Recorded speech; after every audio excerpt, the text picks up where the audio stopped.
Imagine walking into a room full of complete strangers. The room is quiet, not a single person in there knows your story. They don't know your struggles, your intelligence, or those deep, silent battles you've fought your whole life. And yet, before you even take a breath to say a single word, invisible decisions are already being made about you. It's a profoundly unsettling reality, isn't it? Today, in this explainer, we're going to totally expose the hidden, silent machinery behind the psychology of first impressions. We're going to figure out exactly why we do this to others and why they do it to us. Within literally seconds of entering that room, people are forming these absolutely rock solid conclusions about your confidence and your competence. Some are going to immediately perceive weakness, others might see unquestionable authority. And the wild part? They're doing this based on absolutely zero actual knowledge of who you are as a human being. The human brain just does not wait for complete information to judge you. It literally can't afford to. So let's look at the machinery behind this, specifically our ancient brains. To really understand why we make these automatic judgments, we have to look way, way back. The strangest part about all this is that it's driven by ancient evolutionary survival mechanics. Long before any conscious reasoning even starts, your brain is running this silent, incredibly fast background program, basically analyzing every single face in the room. And this automatic program runs in three almost instantaneous steps. It scans signals, forms assumptions, and reaches conclusions. I want you to imagine standing in a dense, primeval forest thousands of years ago. A shadow moves. A stranger suddenly appears. In that exact fraction of a second, you don't have time for a lengthy, rational analysis. You have to make a split-second assessment. Friend or threat? Safe or dangerous? The ancestors who hesitated too long in that forest, well, they often paid the ultimate price. So the human brain became unbelievably efficient at reading tiny details. A slight shift in posture, a microexpression, a sudden movement. It instantly converts those subtle signals into absolute life or death conclusions. But here is where the reality of our biology becomes completely fascinating and honestly a bit terrifying. The modern world changed completely. Our ancient brains, they really didn't. Obviously, we rarely face life or death encounters with strangers in dense forests anymore, but this exact same mental machinery remains highly, highly active. In every modern meeting, every first date, every high-stakes job interview, your brain is still frantically scanning signals and forming instant assumptions.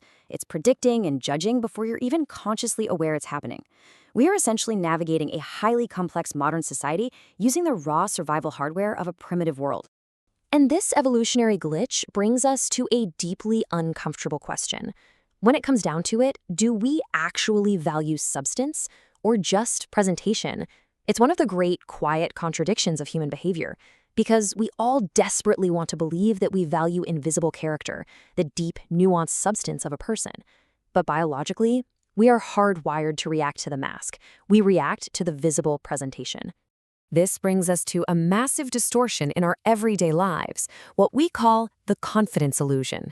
Because of the way our brains are wired to process information, we consistently, almost automatically, confuse how someone presents themselves with who they actually are. Picture two individuals pitching the exact same idea. The substance is identical, but the first speaks with a hesitant, quiet delivery, and the second uses a loud, highly confident tone. The brain instinctively, almost helplessly, trusts that confident delivery. Why? Because to our ancient survival machinery, certainty feels safe. Certainty feels like survival. So we end up rewarding the mere appearance of confidence with our complete trust, even if that confidence is totally unearned. Meanwhile, truly capable people might be cautious simply because they understand how incredibly complex a situation actually is. But the brain just ignores that reality, rewarding the presentation of authority over actual competence. And this mental shortcut leads us right into a really dangerous cognitive bias known as the halo effect. Basically, this happens when one single positive trait causes us to unconsciously assume a bunch of other entirely unrelated positive traits. Like if a person has a very attractive face, or they're just dressed with exceptional style, that one superficial signal acts as a massive shortcut for the brain. It blindly assumes they must also be highly intelligent, deeply trustworthy, and incredibly disciplined. The human mind vastly prefers this comfortable, simplified narrative over the difficult, exhausting work of actually evaluating reality. Now, let's step into the modern dystopia of digital first impressions. If you think this ancient machinery is flawed in person, watch how it completely short circuits in our current era. For almost all of human history, first impressions happened face to face, out in the physical world. Today, they are mostly manufactured behind glowing screens. Just think about the immense psychological pressure of this digital environment. People are literally exhausting themselves trying to manage these superficial signals. We curate these flawless, completely false identities, aggressively edit our reality, and treat follower counts as literal absolute metrics of human status. And why wouldn't we? In the digital world, visibility is influence. But slowly, agonizingly, as we keep feeding this digital machinery, the line between our authentic self and our perceived self just vanishes completely. It really forces you to ask yourself, are we creating a favorable impression before anyone actually knows who we are? There is this crushing modern anxiety stemming from this entire dynamic. We feel this immense, heavy pressure to curate a perfect digital identity. We're frantically out there trying to outsmart our own biology through screens just to survive the ancient brain's instant, unforgiving judgment. And here is the ultimate consequence: the reality we create. You see, these initial perceptions don't just sit there as passive, silent judgments in the back of our minds. They are active. They actively construct the very reality we are forced to live in. This leads us to what is essentially the psychological climax of human judgment, the self-fulfilling prophecy. It's a hidden, almost inescapable feedback loop. Imagine someone is perceived as highly competent the very first time you meet them. People instinctively trust them more, listen to them closer, and hand them better opportunities. And over time, those exclusive opportunities actually do increase their competence. Now flip it. Imagine someone judged instantly as awkward. They get shut out, people are cold to them, and eventually they begin behaving in ways that perfectly reinforce that very first completely false assumption. The perception creates the outcome. Just let that sink in for a second. People so often become the exact versions of themselves that society blindly expected them to be. Not because those expectations were accurate to begin with, but because those initial expectations quite literally altered reality.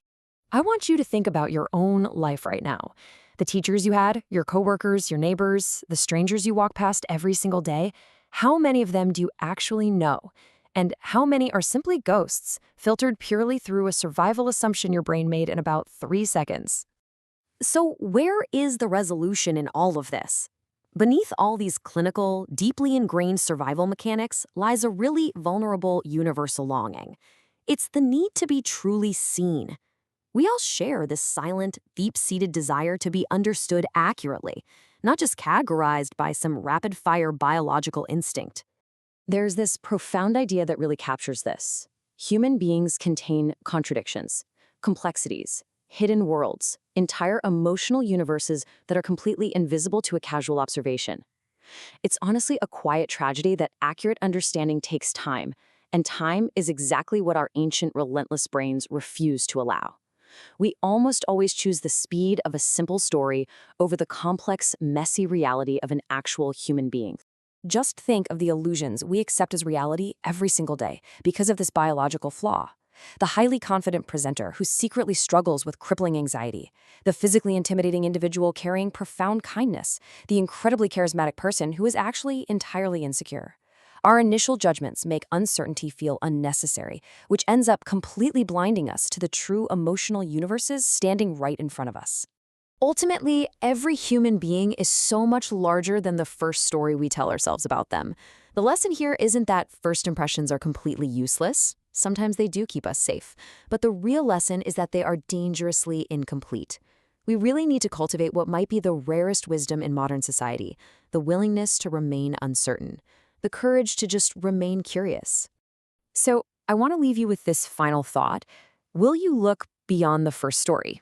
Because I promise you, some of the most extraordinary people you will ever meet are hidden right now behind impressions that were never entirely true. And the greatest misunderstandings of our entire lives usually begin with a judgment that felt absolutely certain, but wasn't.